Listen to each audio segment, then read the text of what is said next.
Non credo che esista al mondo un luogo che abbia la caratteristica di portare alla conversione così tante persone nel mondo, soprattutto la fatica di portarci degli adulti come Medjugorje.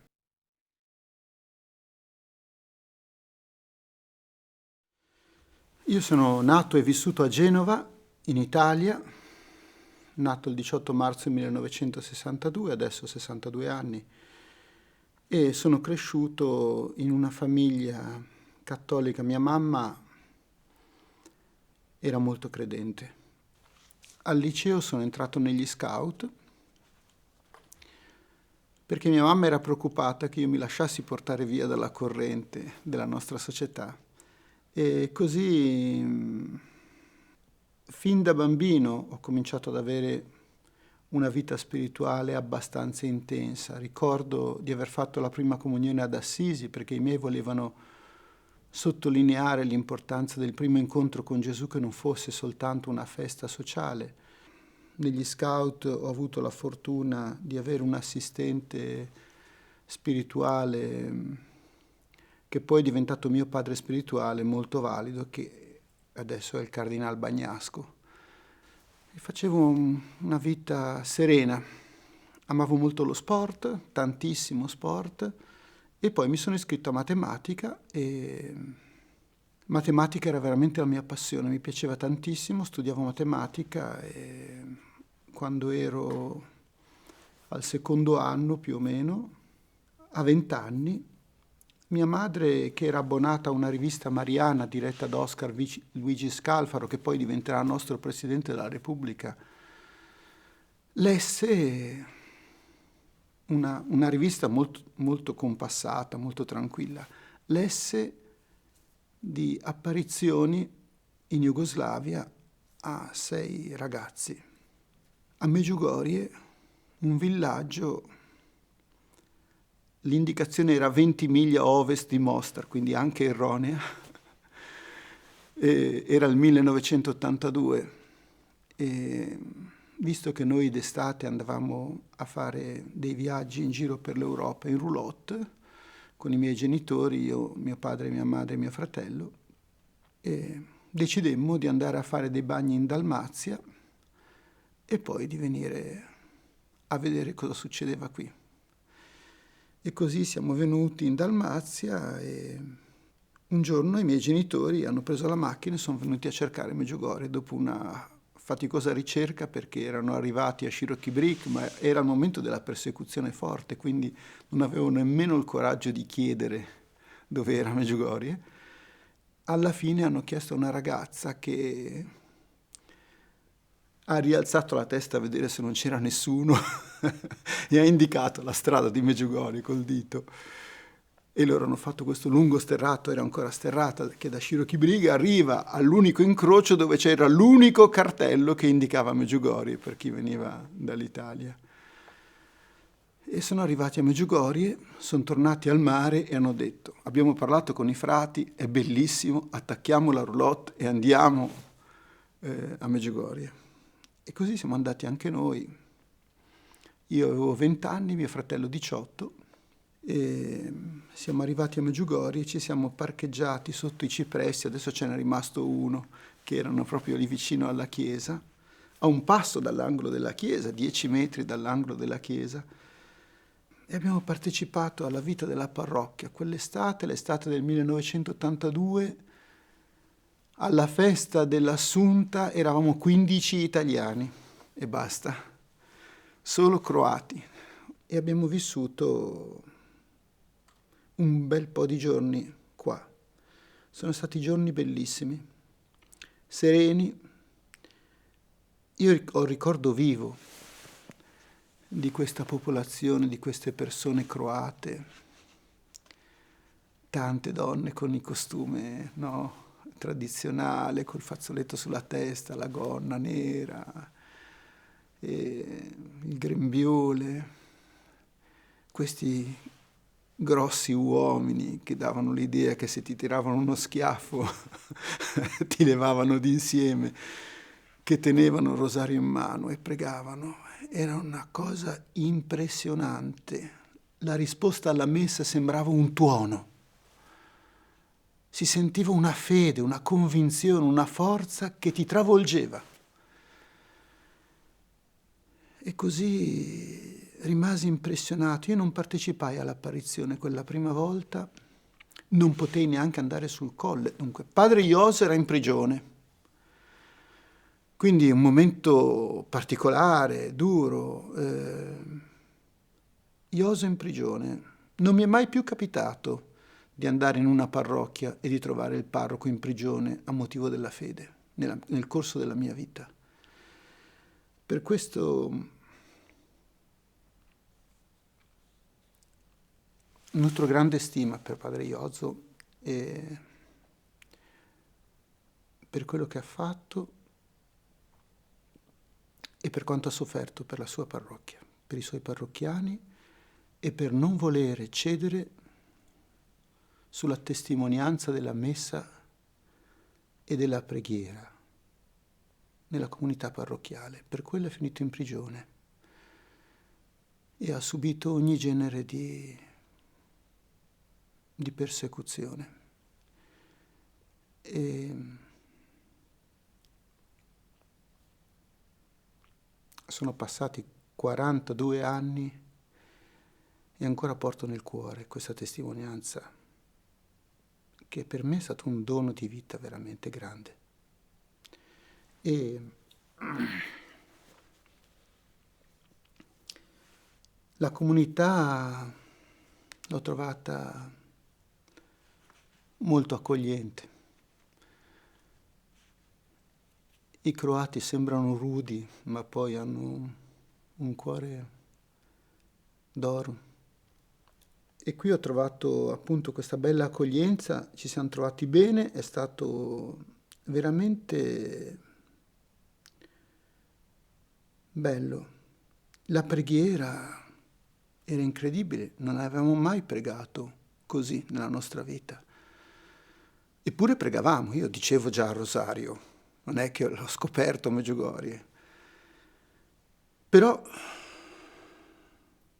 quando me ne sono andato da qui, dentro di me ho detto, ma allora il Vangelo è vero. Io andavo a messa tutte le settimane, anzi, quasi tutti i giorni, recitavo il rosario, però sapevo benissimo che il Vangelo era vero, però vedendo la comunità, non ho neanche partecipato io all'apparizione, ma vedendo la comunità ho detto, ma allora il Vangelo è vero. E credo che il Signore mi abbia voluto fare questo dono per farmi capire che quello che io sto cercando con tutte le mie energie, con tutte le mie fibre, che è di costituire una comunità cristiana, delle comunità cristiane nella mia diocesi, ardenti, gioiose, fosse il punto veramente da raggiungere, me l'abbia fatto vedere all'inizio del cammino.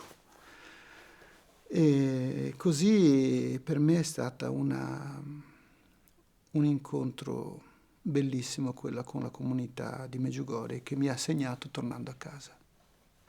E siamo tornati a casa molto contenti e mi ricordo che abbiamo raccontato tutto a mia nonna, la mamma di mio papà, che era una persona non tanto credente, molto particolare, che quando ha sentito questo racconto ha detto ma voglio venire anch'io. Papà aveva ancora 7 giorni di ferie, siamo tornati a Medjugorje. E lì ho conosciuto padre Slavko, che nel frattempo era arrivato, mentre io tornavo in Italia, lui era arrivato a Medjugorje dopo gli studi, ha segnato qua. Veramente è nata una bellissima amicizia con lui. E abbiamo vissuto ancora qualche giorno, lì per la prima volta sono stato nella cappellina dove avveniva l'apparizione, di fronte alla sacrestia. E tornati a casa è cominciata la vita quotidiana, ma dentro di me sono cominciati i ragionamenti. Se il Vangelo è vero, allora non mi devo chiedere che cosa voglio fare nella vita. ma che cosa vuole Dio da me? E così è cominciato un lungo periodo di travaglio in cui cercavo che cosa volesse il Signore da me. Il mio padre spirituale, Don Angelo, mi seguiva nella direzione spirituale, la direzione spirituale ha cominciato a diventare sempre più seria e profonda. Io ho cominciato a pregare, ho seguito i messaggi di Medjugorje, a cercare di dire le 3 parti del rosario anziché una sola. Non è stato facile all'inizio, soprattutto da soli. E abbiamo cominciato a digiunare come famiglia. A settembre ha mollato mio padre. A ottobre ha mollato mio fratello. A dicembre ha mollato mia mamma e sono rimasto solo io a digiunare a pane d'acqua al venerdì. La mamma mi diceva: Guido, devi studiare, sei stanco, quando digiuni mi sembra che tu non combini niente. E insomma alla fine ho ceduto anch'io, era febbraio-marzo. Poi dopo abbiamo ripreso, dunque poi sono cominciate le trattative. Che cosa facciamo l'estate prossima? Medjugorje! E io volevo a tutti i costi andare a Medjugorje. E allora abbiamo cominciato a contrattare su quanto tempo stare a Medjugorje e io sono sempre riuscito a ritagliare almeno 2 settimane di permanenza qui e il record sono riuscito ad avere 3 settimane. Io sentivo il bisogno di tornare perché questa atmosfera di preghiera sentivo che lavorava al mio cuore, che lo trasformava, che mi dava pace e che era una forza per tutto l'anno. Io tornavo a casa e pregavo, andavo a messa, digiunavo e sentivo che questo mi cambiava lentamente.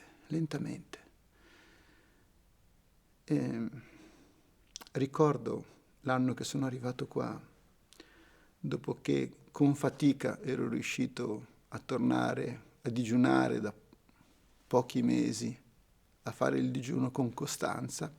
E la Madonna aveva chiesto qualche giorno prima: digiunate anche al mercoledì e al venerdì a pane d'acqua. E io quando sono arrivato e mi hanno detto che la Madonna qualche giorno prima aveva detto questo, ho detto no, il cristianesimo non è per me. È stata veramente una lotta, però con molta pazienza ho cercato di dire vabbè, sono a Medjugorje, qui c'è un pane che secondo me è proprio l'ideale per far digiuno. E ho detto vabbè, tanto facciamo digiuno qui al mercoledì e al venerdì e poi vedremo, ne parliamo dopo. Ma certi giorni qui mi hanno rafforzato, la preghiera, il digiuno, la messa. Poi io quando ero qui, vabbè, io vivevo di vita spirituale perché partecipavo alla messa in italiano al mattino, alla messa in croato al pomeriggio, ai 3 rosari, l'adorazione eucaristica, l'adorazione della croce. Mi sono trovato a vivere questa spiritualità che mi ha dato tanto. Io poi facevo lettura spirituale, leggevo vite di santi e avevo cominciato a fare un po' di meditazione sul Vangelo, quindi tutti i giorni meditavo un pezzo di Vangelo, mi leggevo il Vangelo, lo meditavo.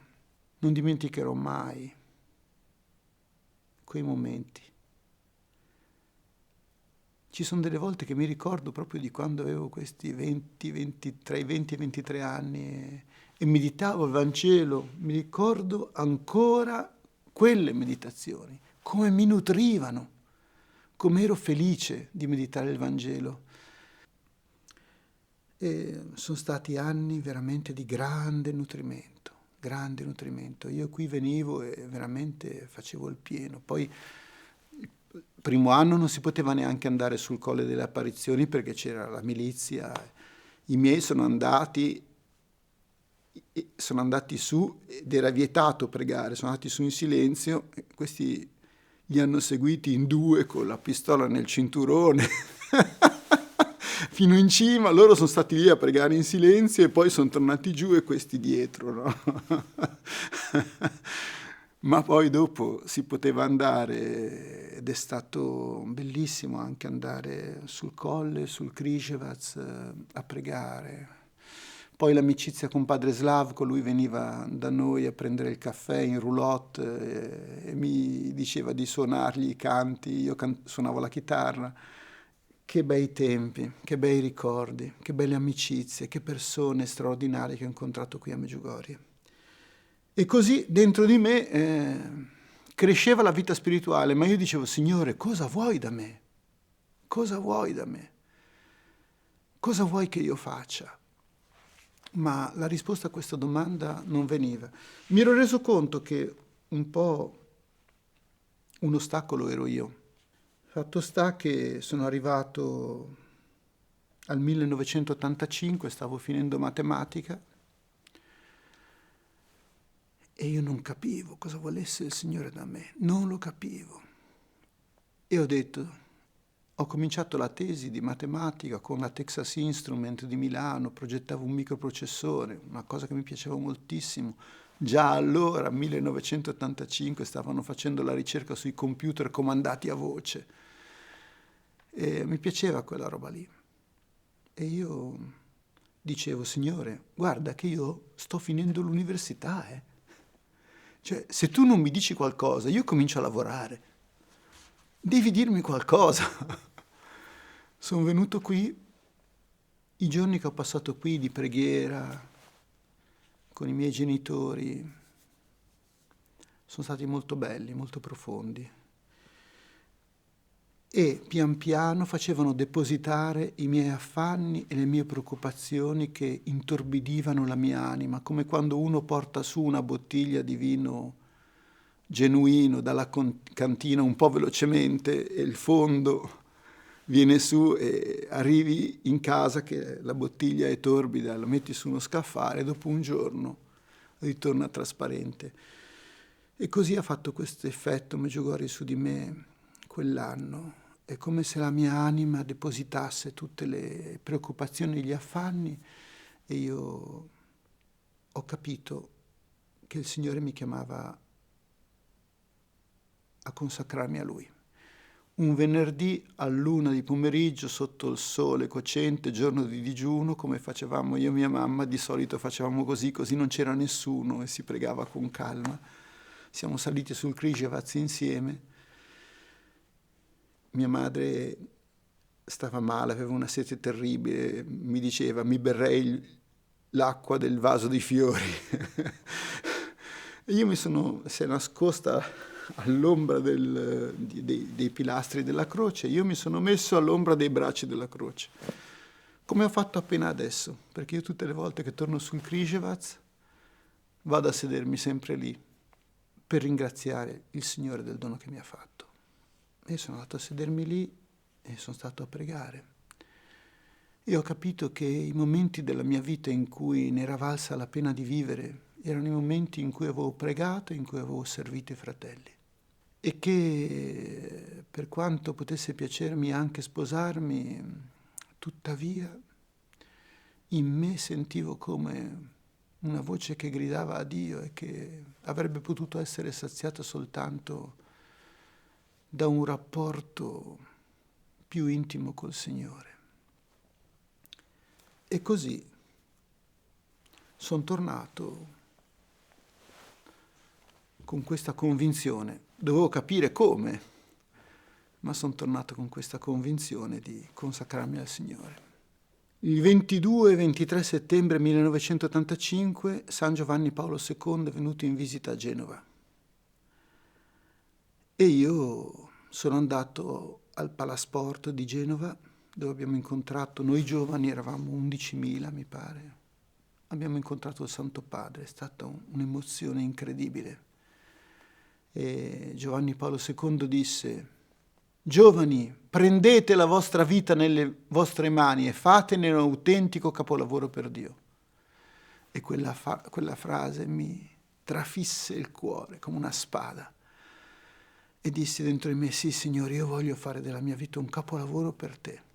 un pomeriggio dopo la messa incontro Don Angelo davanti alla chiesa e gli dico: io ho bisogno di fare il punto della situazione, quando posso venire da te? Mi dice: stasera sono libero, vieni da me alle 9.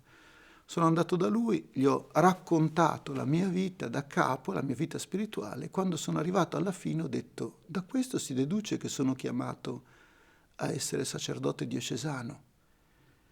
E lui mi dice: sono 3 anni che lo penso. E così sono entrato in seminario il 3 novembre, il 27 ottobre ho cominciato già ad andare a lezione. Da poco è uscita questa nota del Dicastero per la dottrina della fede riguardante Medjugorje, si intitola La regina della pace, e l'ho letta con grande piacere. Devo dire che in tutti questi anni che vengo a Medjugorje non ho mai trovato un riassunto così preciso e bello del messaggio di Medjugorje come in quella nota. E devo dire anche che in assoluto, in tutta la mia vita, è il documento della Chiesa che più ha suscitato in me devozione. Io quando ho letto quel riassunto del messaggio di Medjugorje ho detto: caspita, devo pregare. E veramente alla sera io mi sono messo a pregare il rosario seguendo la nota. Cioè ho preso la nota e leggevo i messaggi e pregavo il rosario, perché l'ho trovata veramente un riassunto bellissimo del messaggio di Medjugorje. Quindi arrivare qua e trovare un visitatore speciale inviato dal Papa a Medjugorje, non vi dico l'emozione. A parte il fatto di arrivare qua da vescovo è stato sconvolgente, perché ho detto: guarda un po' la mia vita, com'è cambiata. Quando sono arrivato su Križevac ogni anno, io ho avuto degli anni in cui ero veramente provato, anche nel mio sacerdozio, veramente una fatica. E dicevo: Signore, ma è questo il sacerdozio che mi chiedi? Da vescovo ho provato tante di quelle sofferenze su quel monte che non riuscirei nemmeno a elencarle in un tempo ragionevole. E quindi io ho vissuto tutte queste stagioni, e quando ho visto un visitatore speciale nominato dal Papa, e quando l'anno scorso per la prima volta ho ascoltato dall'altare una lettera scritta dal Santo Padre ai giovani che si riunivano a Medjugorje, io non potevo crederci, ripensando a me giovane ai primi Mladi Fest di Medjugorje. Veramente sono cambiate tante cose, e comunque questa apertura della Chiesa ha fatto un grande bene, perché non credo che esista al mondo un luogo che abbia la caratteristica di portare alla conversione così tante persone nel mondo, soprattutto la fatica di portarci degli adulti come Medjugorje. E quindi sono contento che perlomeno la Santa Sede abbia detto